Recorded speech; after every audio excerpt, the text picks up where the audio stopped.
One of the big stories in markets today I feel like you can't avoid is the concentration at the top. I mean, if you look at the top 5 names in the S&P 500, they count for about 30% of the market capitalization. That's over double what it was just 10 years ago. So if you want to be a tactical trader and you want to either buy into this rally or fade the rally, you need to be trading those top names, and the Titans allow for you to do so. Hello, everyone. Welcome to the program. I'm Stephanie Stanton. It is great to have you with us. Join ETFguide's community by hitting the subscribe button, and don't forget to post your comments. Of course, we always enjoy hearing from you. As the ETF landscape evolves, a new class of products is gaining traction: leveraged and inverse ETFs with exposure to concentrated equity baskets. So how do these funds work, and how can they help you navigate fast-moving markets? Well, joining us now is Ryan Lee, Senior Vice President of Product and Strategy at Direxion. Ryan, thank you for joining us. It's great to have you. Yeah, great to be here. Thank you guys for having me today. So with an estimated $1.3 trillion in the sector ETF category, there's always been, of course, big interest in trading sector ETFs. And Direxion recently launched its Titans leveraged and inverse ETFs to amp up sector exposure for traders. Can you give us a snapshot of this new ETF suite and then explain the mechanics of how these funds work? And in order to really set the background for it, we've got to properly introduce, who we are at Direxion and what we've done over these past years. And so to your point about sector ETFs, we've long played in that space. We offer leverage across financials, semiconductors, biotech, and we've really run the gamut. That all being said, what we've offered historically has always been broad basket funds. So anything from 500 names in it, 100 names in it, but very spread out ways to play a certain sector. The Titans are just kind of a next step in the evolution for us. So the Titan ETFs offer equal weight exposure to the top 5 names in a given sector. And all of these are then 2x, so leveraged funds. So we offer them across semiconductors, biotechnology, technology, and energy. Again, those are all places where we've offered leverage in the past, but now these are ways for you to trade the leaders and to kind of forget the noise. One of the big stories in markets today I feel like you can't avoid is the concentration at the top. I mean, if you look at the top 5 names in the S&P 500, they count for about 30% of the market capitalization. That's over double what it was just 10 years ago.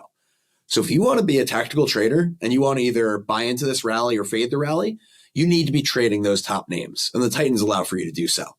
So again, as mentioned, if you look at semiconductors, for example, our largest ETF as a firm at Direxion is SOXL, the 3X Semiconductor Fund. That is about 100 different names in it. Now, if you want to just play those top names, the NVIDIA, AMD, Qualcomm, Broadcoms of the world, our Titan funds are the way to go. TSXU is a 2X long fund, and TSXD is a 2X bear fund. And so we like to offer both sides of the trade on semis because it's really the story of the day. Anything AI related goes back to semiconductors. And so if you're a buyer of the AI narrative, great. We have the tactical trading tool for you with TSXU. If you want to fade that rally, TSXD is the tool for you. So we like to offer traders both sides. We want to give them a concentrated way to trade the top headlines today. Absolutely. Yeah, definitely a lot of variety there. So the recent pullback in stocks has put inverse ETFs into the spotlight. Direxion offers many inverse ETF choices, some with leverage, some without. How do investors or traders typically use these inverse ETFs for either short-term speculation or hedging a long-only equity portfolio? Yeah, it's a fantastic question. Again, as the market feels like it's been ripping and roaring for months and months on end, we've started to finally see a bit of a pullback. And as a result of that, our inverse funds get a bit more attention. And so we offer them across, again, a wide range. So anything from negative 3x, negative 2x, all the way to negative 1x, which are really almost like hedging tools. So if you look at the market and you think things are getting a little frothy and you want to put on a short-term trade with whether it's a geopolitical catalyst, whether it's the Federal Reserve, whether it's even this government shutdown, and you think there's something in the near term that'll cause the market to pull back, inverse funds can be used to make a profit off the market selling off. Now, if you look at something like a Palantir, for example, that was a high-flying name. These past 5 years is up north of 2,000%, which is frankly unbelievable. It's pulled back a bit off earnings. No name can fly up forever. Now, if you're a holder of Palantir and you don't want to realize what could be a meaningful taxable gain by selling your portion of Palantir, what you can do is buy PLTD, our negative 1x Palantir fund. This is a quick, efficient way to hedge your position without realizing a taxable gain in a long-standing holding. So this is interesting. Direxion's single stock ETFs continuing to garner exceptional trading volume and asset growth. Why do you think traders are gravitating to single stock ETFs, and what are the use cases? Yeah, and so one of the use cases was just kind of how I had outlined with Palantir, where they can be great for hedging if you're looking at the inverse side. Now, on the other side of the coin, we do offer 2x funds where if you're a buyer of Palantir now, if you think this pullback is oversold, we have a 2x Palantir fund, PLTU. So if you think a stock is getting oversold and you think there's going to be a short-term catalyst for a bounce back, our 2x funds are a great tool for tactical traders. One example of this was Meta's earnings, obviously, the past 2 weeks ago. Meta pulled back meaningfully, 10% on the news, and it, missed some guidance around some tax treatment of the big beautiful bill. Its AI capex, frankly, has been getting higher and higher, and that's something that investors seem to be getting a little skittish around. Well, despite that 10% pullback, traders looked to our 2x Meta fund. That was down 20%. And we actually saw the greatest trading day for that fund since inception as a result of the pullback.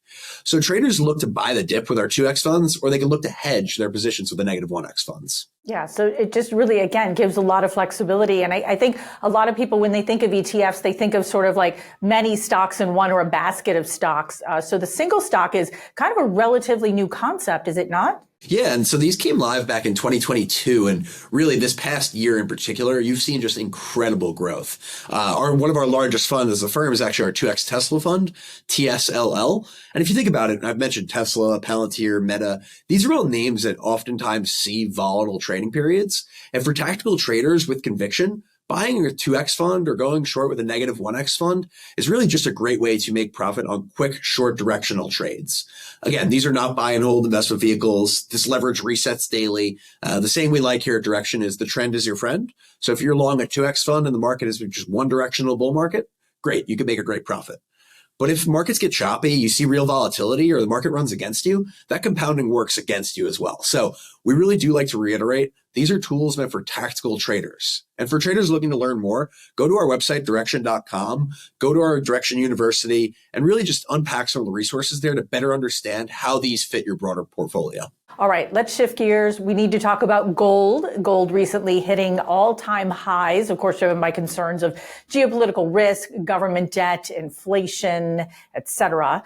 Gold surge has lifted bullish gold mining ETFs, and Direxion offers a few ways for investors and traders to participate via JNUG, and that's your ticker. It's pronounced like JNUG, J-N-U-G. And then you also have NUGT, which is pronounced like nugget. So tell us more about these. Yeah, so Nugget and JNUG are two bullish ways to trade gold miners and junior gold miners, respectively. And to your point, gold's been on an unbelievable run, fueled by a multitude of factors, whether it's the geopolitical landscape, whether it's US dollar denomination kind of fading in certain places, and really just inflation kind of running out of control. Gold prices are through the roof. As a result of that, the gold miners, both on the major ones and the junior ones, have profited as a result. If you kind of think about the distinction between the two, the gold miners themselves typically have larger, robust operations. Now, there's some overlap here too with the junior gold miners, but the junior ones tend to be a little bit deeper in the exploration stages and don't yet have operational mines. Now, if gold prices continue to rise, of course, both sides of those can profit. One other piece of the puzzle that I think traders oftentimes overlook with gold miners is oil prices. And oil prices have faced some pressure as well. Again, the geopolitical landscape has certainly helped on that front. And when oil prices are lower, it is easier for these gold miners to both get the gold and to explore new mines. So that's been another tailwind in favor of the gold miners this year. Now, those two things in conjunction with each other, the price of gold and the price of oil, they've really benefited the bull side of the trade. If you think either one is getting a bit frothy and these gold miners may have a pullback, we offer actually bear funds on these as well. Dust and JDust, JDST. So we offer both sides of the trade on gold miners and junior gold miners. And really, it's a matter of what you as a tactical trader believe is the opportunity here going forward. All right. And Ryan, one final question before you take off. Given the U.S. Federal Reserve's higher for longer stance on interest rates, how have the Direxion daily 20-year Treasury bear 3X shares, and your ticker is TMV, and then you have the bull 3X shares, the ticker TMF. How have those ETFs reacted, and how are traders using them to capitalize on all this? Yeah, it's a great question. TMF and TMV both always see, as I'm sure you could guess, increased attention around any time the Federal Reserve is making an announcement. Anytime you see Jerome Powell out there talking, those two funds are inevitably seeing an increase in volume. Now, it's great, again, that we offer both sides of the trade there because there's so much uncertainty as far as I'm concerned, as far as the Fed's path forward. I mean, if you heard Powell's comments after the last rate cut that was essentially fully priced into the market, December's cut seems a little bit in question now. So much of this is driven by the lack of data as a result of the government shutdown. And so as a result of that uncertainty tends to lead to volatility. If you're a trader looking to capitalize on this volatility, TMF and TMV both offer you great tools. All right. Well, Ryan, such great information. Thank you so much. It is always a pleasure to talk to you. We appreciate your time, and we will see you soon. Great. Thank you so much. Appreciate the time today, guys. You are very welcome. And be sure to visit Direxion.com again to learn more about Direxion's ETF lineup, news updates, and education for traders. I'm Stephanie Stanton. Thank you for watching. We will see you on the next episode.